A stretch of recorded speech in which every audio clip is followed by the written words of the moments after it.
toast to their career. The perfect combination, boy. Hip hard legends in the South. This is sports fans' only home for the hottest sports show around. These guys are on fire. You're now listening to KJ and Shawn Mack. Now let's talk some damn sports.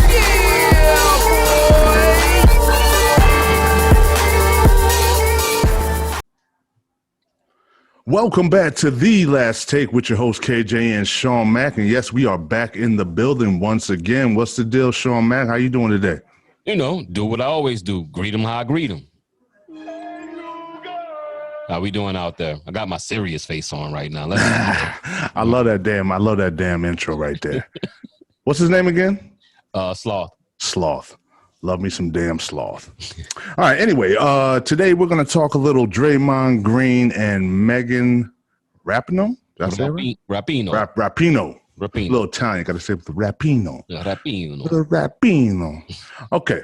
Yeah, we're going to discuss this Draymond Green, Megan Rapinoe, this little back and forth thing they had going on Twitter. And we're going to get Shawn Mack's thoughts, get my thoughts, and just talk about it for a quick second, and hopefully you guys leave some comments. I'm hoping this is going to generate some comments. I'm pretty sure it will. Oh. And I want you guys to leave your opinions. So with that being said, before we get into that, definitely hit the subscribe button, hit the like button if you like what you hear. And we got a lot more content coming up for you guys. Don't forget to check out C. Anthony as well. He's our boxing analyst, so you'll always get some good boxing talk with him. So check him out on the channel as well. So anyway, getting into this, Shawn, what is? I want to know what your opinion is before I go ahead and give mine. So I have the floor for a little bit. Yeah. So go ahead. You go ahead and take it over. All right. First, I want to preface this by saying the two guys you're looking at right now, Shawn Mack, KJ. This guy loves his daughter. This guy loves his daughter. Want nothing but the best for his daughter. With all that being said, let's go. I'm going to address what Draymond said. I'm not going to get into exactly what he said, but I'm going to give you the gist of what he said. What he was trying to break down to the ladies was, instead of talking about it, you can never get the people that you're talking to understand you, being that the people that is down for your cause and having equal pay are the people that's holding you back. The corporations, Nike, other people, the WNBA.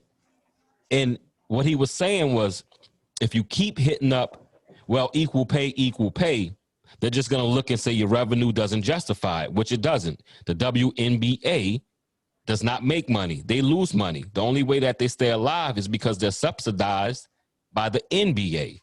So I understood what Draymond was saying. For them not to understand what he was saying just goes to show me that they don't understand that it's different levels to this shit, and it's different levels. Go ahead. Just real quick, I just want to interrupt you real quick. Now, is she referring to revenue sharing? Or is she talking about just straight up salaries? No, straight up, the women in the WNBA should make what the men make. And that has nothing. She's just saying just purely just salary-wise, they should be getting the same money. It has nothing to do with revenue sharing with the teams, and that's why they should get more. Okay. All right, go ahead. No. Go ahead. And another thing I wanted to address was I had some notes here. All right, let's be real about it. It's always levels to this. I can't go to my boss and say, well, boss, I think I should get paid what you get paid. He's going to tell me, no, I own the business. You don't put forth what I put forth. Now, I can understand the woman or even the man. Let's just talk about the women for now. I can understand the woman that works in an office job or works at any other place, and they put in the work. They see a man that doesn't put in the work, and then that man gets promoted to a better, comfy job with a nice salary. I can understand that, and that happens a lot. And that's what more my fight would be for my daughter. But to sit up here and say, well, I just feel like I should have because I am, it just doesn't cut it. This is America, and this is how it's always going to be. You can't ask for things without putting forth the effort. And that's all Draymond was saying. Instead of talking about money, let's talk about the corporations that could put y'all more in a better spotlight to feed y'all to the masses in commercials. Those are the people that's holding y'all back. Y'all need to try to formulate a plan to get those people that's supposed to be backing y'all for equal rights and women's pay, to get those people to push the boat and to budge down the river, which I mean, get money the way that you do.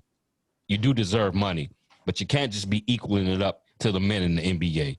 Thanks for the floor, Kay. I appreciate that. That's my opinion. Shawn, man. Yeah, and you make a lot of good, interesting points, and a couple of them I want to touch on.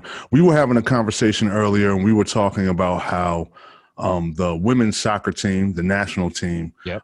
They generate more money than the men's team. So when it comes to that particular sport or that, so I know the Olympics and the national teams isn't a league per se. Yeah. It's a entity. It's a governing body. I forget the actual entity that runs that, but You're pretty much right. It's a governing body. Yep. it's a governing body. I don't know. That's not the people that put together the World Cup. That's another governing body. But anyway, they make more money than the men. Yeah. So you can't say in all instances, and I'm pretty sure like the national softball team, they probably make more money than the men's national softball team because men don't watch softball. So you're probably going to get more women to watch the women's team. So their endorsements are probably more. Now I'm just assuming that that's the case. Excuse that. My dog's going crazy right now. Your dog? I thought Yeah, it was no, that's my dog. That was mine. Excuse the dog. But anyway, I say all that to say that women forget you're making more money than men that play in the G League. So this whole thing that you're not making more money playing your sport than men, yeah, you're making more money than some men, but you're not making. Why would you expect to make more money than the most elite players on planet Earth? Like the NBA is the cream of the crop. It gets no better than that. Yeah. Nobody in the NBA, WNBA is better than anybody in the NBA. No. So what's the argument? I don't know. And just to be fair, well, not fair, just to be out there with the truth, the women's did make more than the men's. But this is what it came down to. The men choose not to take any insurance, any pay leave, sick leave, pregnancy leave. That's what the women fought for. Yeah. So when you look at it on bare numbers, it might look like the men made more. They made more money cash-wise, but the women fought for a lot of benefits. The men want benefits because they make money and get benefits from the league that they play in. Yep. So that they should be pointing at the MLS and say, well, why can't we get these things? But the only reason that they did make more money, if you look at the cash that they made, plus all the benefits that they got. The men choose not to take the benefits. The women choose to take the benefits because they need it. Let's be real. You make a good example with the MLS. That's like players in the MLS saying, hey, we're professional players too. We should get as much as they make over there in the Premier League over in England, where these dudes are making like astronomical numbers. Yeah. And it's all because of those soccer teams, those soccer clubs have been around for at least 100 years, if not more. And they're like the Yankees of baseball. If you're in the MLS, you can't expect to make what they're making because nobody over here really cares about soccer. So you're not making that money. So I say all that to say it's all a money thing. I think we're in a society right now where everything's equal. And I get it. Everything should be equal to a certain extent. Yeah. Equal based on your ability. Yeah. If you're not as good as somebody else, then how are you going to make that equal? You're not as good as this person, right? Let's just be real. It all comes down to performance, base salary performance. Exactly. What I do and what I perform, how much am I worth for it? And that's what it comes down to. Let's just be real about this. We cannot get to the point where we have I feel I should have, therefore you give me what I want. Yeah. We cannot be this society. If that's the case, I want $150,000 working as a manager in a restaurant. But I can't get that. You know why? They don't bring in that money. But to say, well, we can justify why we pay Shawn $150,000 a year. But you do have some of these restaurants in Manhattan where the chefs might be making that much money because the restaurant. Most that's what I'm chefs do, saying. because what does he do for us? How much is he valued in what we do in our work? And that's what it comes down to. For instance, well, you could take a professor from, let's say, Yale. Let's take a professor from Harvard. Let's take one from the University of Miami. Is that professor from the University of Miami gonna start saying he deserved the money from like the Harvard? You get what I'm saying? No, I get exactly what you're saying. It's actually baffling me, and I'm gonna have to calm down a little bit because Shawn Mack never really get this hype unless we're talking about LeBron. Well, you know what they say, there's levels to it. There's levels to everything in life. And just like with this conversation, there's levels to it. Bottom line, if you're not generating the money, you're not going to see that money in your bank account. So if you leave, what they need to do, and I like what Charles Barkley, and I've been saying this for the last decade. What Draymond was saying. Like, they need to talking about what you're about to say. Yeah. Saying you have to make it exciting. You got to make the eyes want to get on them. Now, the college basketball game for women, quite exciting. They probably should be getting paid. The WNBA game, let's be real. I'm about to be real here today. Yeah. That game is not a good product to lay these eyes on for a long, extended period of time. Yeah. Doesn't work, never have, never will. Now get with what you was about to say. Go ahead. Yeah, so I suggest, and Charles Barkley, if you listen to him go on the other night, or was it last night? I'm not sure. But what he said was they should lower the rims. Let them dunk on each other. Let them come down the lane and do some, windmill dunks, and let Brittany Griner come in and let her be the Shaq of the league and let her just be dunking 20, 30 times a game. I'll bet you a lot more people would watch it. I guarantee you that. I love the game. My dad, when I was about 6 years old, was watching women's game. That's when Louisiana Tech was good. We had the jerseys that looked like shirts, remember? Yeah, yeah. I say, Dad, you like WNBA? I said, Dad, you like women's basketball? He said, Shawn, I was a point guard. I like the women's game better than the men's game. I said, why? He was like, fundamentals. If you watch it, you'll understand how to play the game. Not much athleticism, but they can get to where they got to go and do what they need to do. He loved that game. So I don't want people to think that we're hating on the game. That point guard for Arizona, little left-hand girl. Yeah. Bad handles, broke somebody's ankles, had him on skates, loved everything about it. But you don't get that product in the WNBA. How dare someone that does it, how can someone not make money at the business that they're doing and still getting paid for not making money, want more money? Somebody please tell me how that shit makes sense. Yeah, I just, it's amazing me how the college game, it's almost like when those girls go to college, that's their WNBA. And when they go to the WNBA, it turns back, and now that's like their college, because nobody cares. I don't know if it's the media, because the media does shine a lot on women's college basketball. Yeah, and that's what Draymond was saying. The people that y'all think are pushing the agenda for women's rights and equal pay are the same people that's not giving it to y'all. Yep. You have to go play overseas to make a living. That's not right. Prime example is when they had the NCAA tournament. I don't know if you saw that story when the one of the players on one of the teams showed the difference between the men's. You know what I thought? I said, what's that? I swear I looked at theirs. I was like, about $100 million type of job like that you bring in. Then they showed their weight. I was like, yeah, that's about how much y'all bring in. That's to me, that's symbolic of a pie chart for what they do, because the men's bring in almost $1 billion a year, bro.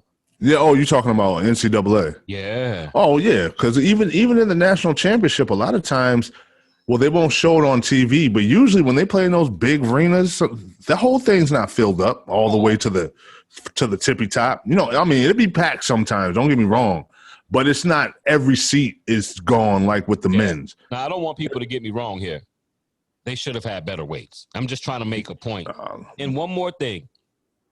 To Megan Rapinoe, I understand your fight.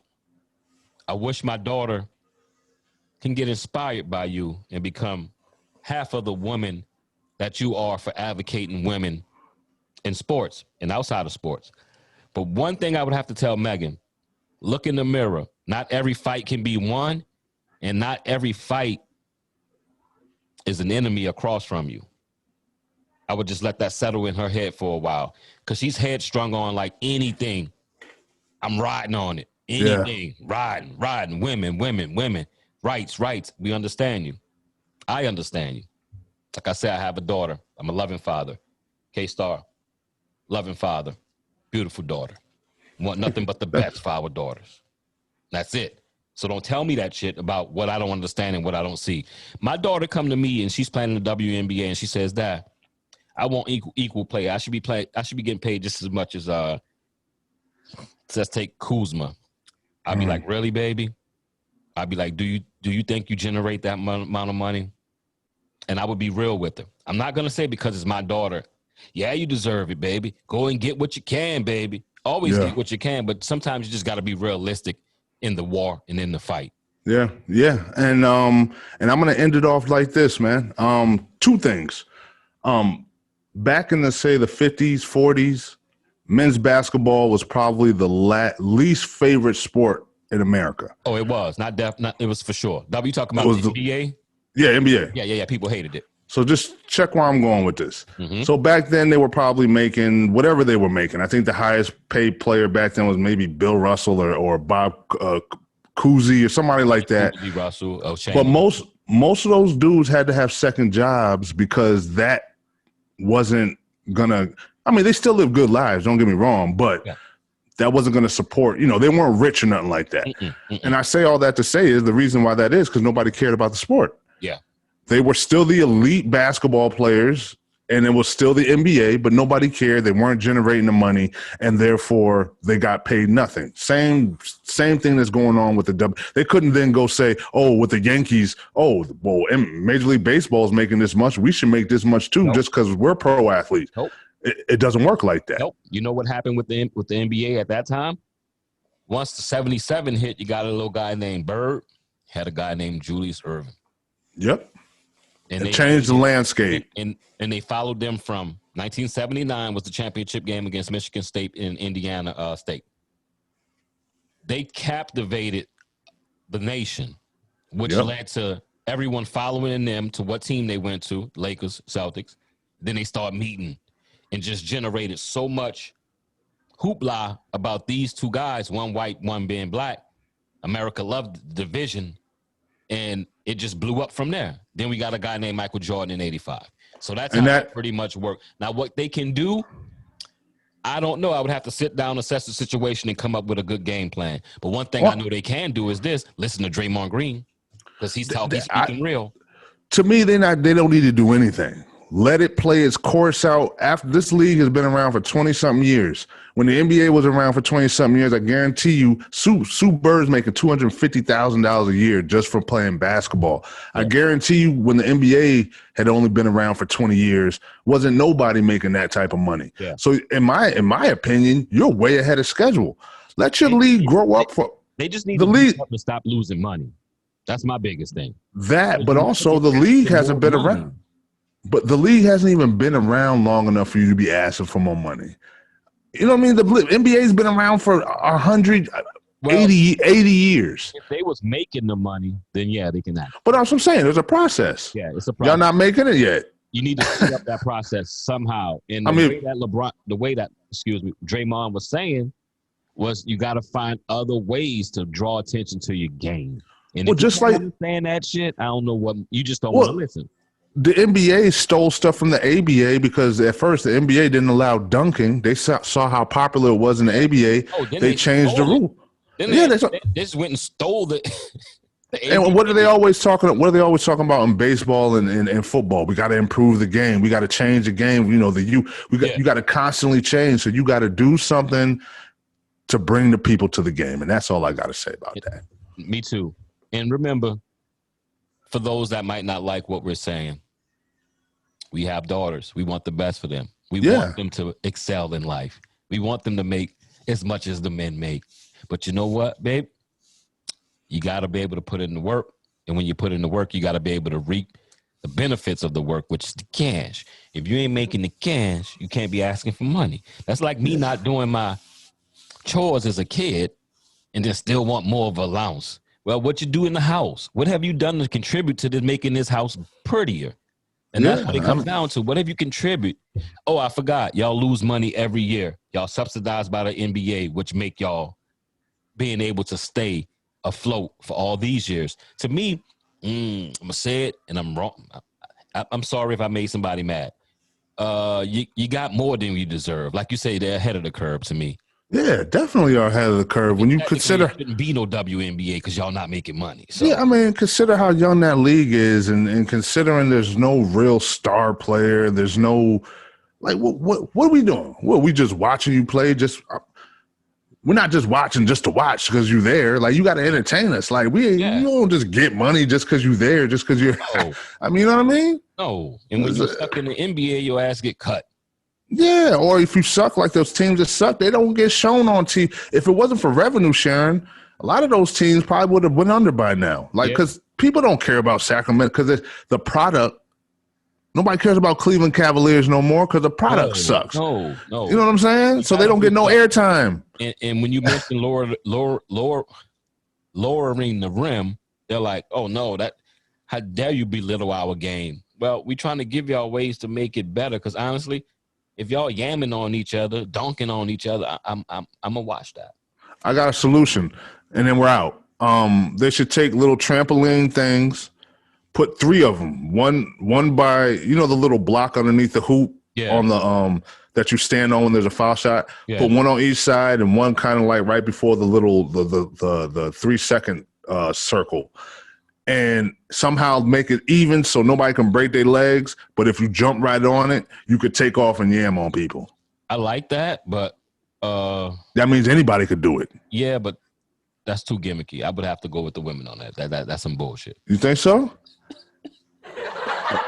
Well, how about this? No. How about this? You can't use it unless you're dunking. Like, you can't use it for a layup. I'm just thinking, like, once you're putting things on the floor, it'd be entertaining to see women flying around. It would be very. You could do the same thing by lowering the rim to 8.5. Well, that's true too. But then your shot, everything changes when you lower the rim like that. Like when you're shooting, you get used to it. Yeah, but anyway, I'm pretty sure we went over. But we went big time over. So let's end. Yeah. So anyway, I thank you guys for coming through and checking us out once again. KJ and Shawn Mack in the building. This is Last Take, and we are. I messed that up. Okay. That's all right. I got you. Thanks for listening. Subscribe. Hit the share button. And this is Sports Fans Only. Damn you. Sure.